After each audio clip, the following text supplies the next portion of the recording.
Imaginez, vous êtes au sommet de votre carrière. Des millions de personnes vous adorent. Vous êtes l'idole d'une génération. Et puis, du jour au lendemain, tout change. Les projecteurs s'éloignent, les critiques s'intensifient, et la question que tout le monde se pose est simple. Kev Adams a-t-il tout perdu? Aujourd'hui, on plonge dans l'histoire choc de Kev Adams, l'humoriste qui a marqué toute une génération, mais dont la carrière semble avoir pris un virage inattendu. Qu'a-t-il fait pour en arriver là? Pourquoi a-t-il quitté la France? Est-il sur le point de faire un comeback? Ou est-ce déjà trop tard? Ce que vous allez découvrir est bien plus troublant que vous ne l'imaginez. Tout commence en 1991, à Paris. Kevin Smadja, de son vrai nom, grandit dans une famille juive séfarade où l'humour et la dérision font partie du quotidien. Très tôt, il se passionne pour le théâtre et commence à écrire ses premiers sketchs alors qu'il est encore adolescent. Mais c'est en 2009 que tout bascule. À seulement 18 ans, il est repéré par Elisa Soussan, la productrice d'Anne Roumanoff, et monte sur scène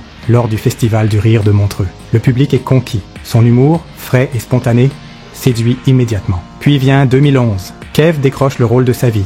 Soda, une série qui cartonne sur M6 et qui le propulse au rang de superstar auprès des jeunes. C'est la consécration. Des salles pleines, des fans en délire, des millions d'abonnés sur les réseaux sociaux. Kev Adams est partout. Ses spectacles affichent complet. Son style est unique. Un ado maladroit, un humour accessible et un énorme capital sympathie. En 2013, il passe un cap.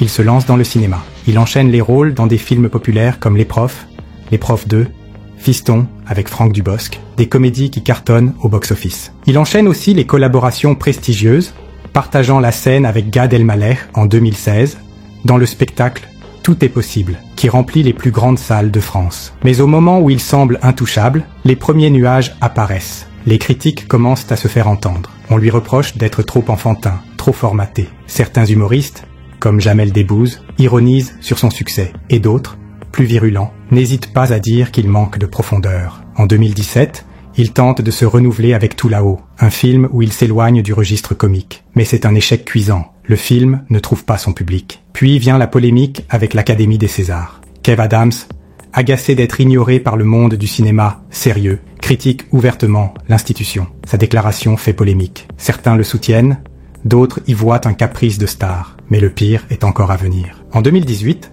Kev Adams et son ami Gad Elmaleh sortent un spectacle intitulé Kev and Gad, Tout est possible, diffusé sur Netflix. Mais ce show, qui devait être un événement historique, devient un désastre. Les critiques sont cinglantes, honteux, mal écrits, un naufrage. Les médias descendent le spectacle et le public ne suit pas. Netflix, qui misait gros sur Kev Adams, décide de ne pas renouveler son contrat. Un énorme coup dur. Puis vient une autre polémique. Kev Adams est accusé d'avoir joué sur des clichés raciaux dans son spectacle soi-disant, notamment avec son imitation des accents asiatiques. Sur les réseaux sociaux, la tempête est immédiate. À ce moment-là, Kev comprend une chose, sa carrière en France est en danger. C'est alors qu'il prend une décision radicale. En 2020, Kev Adams décide de quitter la France et de tenter sa chance aux États-Unis. Pourquoi un tel choix? Officiellement, il dit vouloir se réinventer, élargir ses horizons et s'imposer sur la scène américaine. Mais en réalité, il fuit aussi les critiques. À Los Angeles, il enchaîne les auditions, tente de percer sur la scène anglophone.